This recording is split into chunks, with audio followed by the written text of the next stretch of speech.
এখন আমেরিকাতে, ব্রিটেনে, জার্মানিতে, ফ্রান্সে, যে দেশগুলোতে আজকে ইসলাম চ্যালেঞ্জের মুখোমুখি, প্রত্যেকটা দেশে মুসলমানের সংখ্যা বাড়তেছে।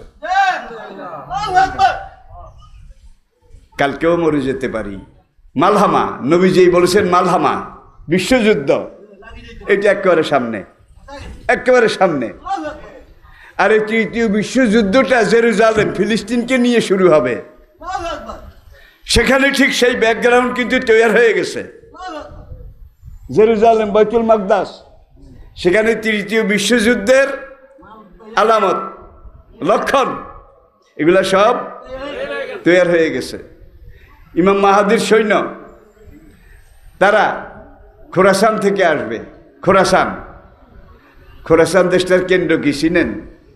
আফগানিস্তান। আফগানিস্তান আজকের উজবেকিস্তান, কাজাকিস্তান, তাজিকিস্তান, তুর্কমেনিস্তান, চীনের জিনজিয়াং পর্যন্ত এই পুরো এলাকাটা তখনকার খোরাসান। আজকের পাকিস্তানের উত্তর পশ্চিম সীমান্ত প্রদেশ বেলুচিস্তান পর্যন্ত এই বিশাল ভূখণ্ড, এটার নাম ছিল তখন খোরাসান। আফগানিস্তান ব্রিটিশরা দখল করেছিল। ব্রিটিশ দখল করে দখলে রাখতে পেরেছে? পেরেছে? পারে নাই। 20 দাঁত ভাঙিয়ে হালাইছে আফগানের মুসলমানরা। এরপর আফগানিস্তান দখল করেছিল রাশিয়া। ভুলে গেছেন বোধ হয়। 11 বছরে রাশিয়া কুত্তার মর্দ লেজ গুটাই বাইরে ভাই মুসলমান দেখছি এরম দেই না, এরম দেই না। আর তারা সংখ্যায় অল্প, আমেরিকার সৈন্যের তুলনায়, রাশিয়ার সৈন্যের তুলনায় তালেবান এটা কিছুই না, হিসাবেরই জিনিস না। কিন্তু আপনারা দেখেছেন তারা পাহাড়ের গুহায় পলায়। এই সামান্য নিজেদের তৈরি ক্ষেপণাস্ত্র, নিজেদের তৈরি। যখনই একটা শত্রুর বিমান আসে, তারা পাহাড়ের ভিতর থেকে বাইরে হয়। বাইরে মা রামাইতা এস রামাইতা ওলা কিন্না লাহা রামা। দেখছেন নি? কে নবী, আপনি যখন বালু মেরেছেন কবরের দিকে, আপনি বালু মারেন নাই, এই বালু আমি আল্লাহ মারছি। নাসরুম মিনাল্লাহি ওয়া ফাতহুন কারীব, আলা ইন্না হিজবাল্লাহি হুমুল গালিবুন। বাস, বিমান হয়ে গেছে, সব শেষ শেষ।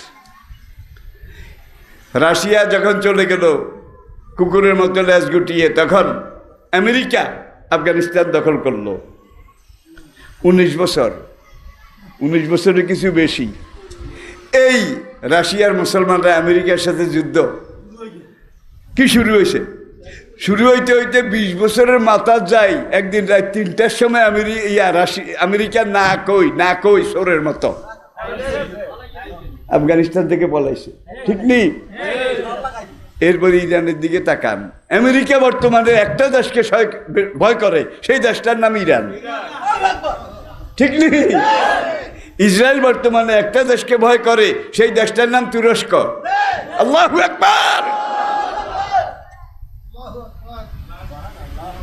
এখন ফিলিস্তিনে এই রমজান মাস আমার মুসলমান ভাইদেরকে নামাজ আদায় করতে দেয় না, মসজিদে আশ্রয় ঢুকতে দেয় না।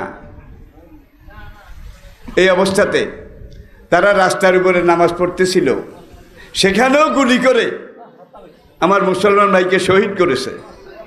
সেই গুলি ফিলিস্তিনি মুসলমানের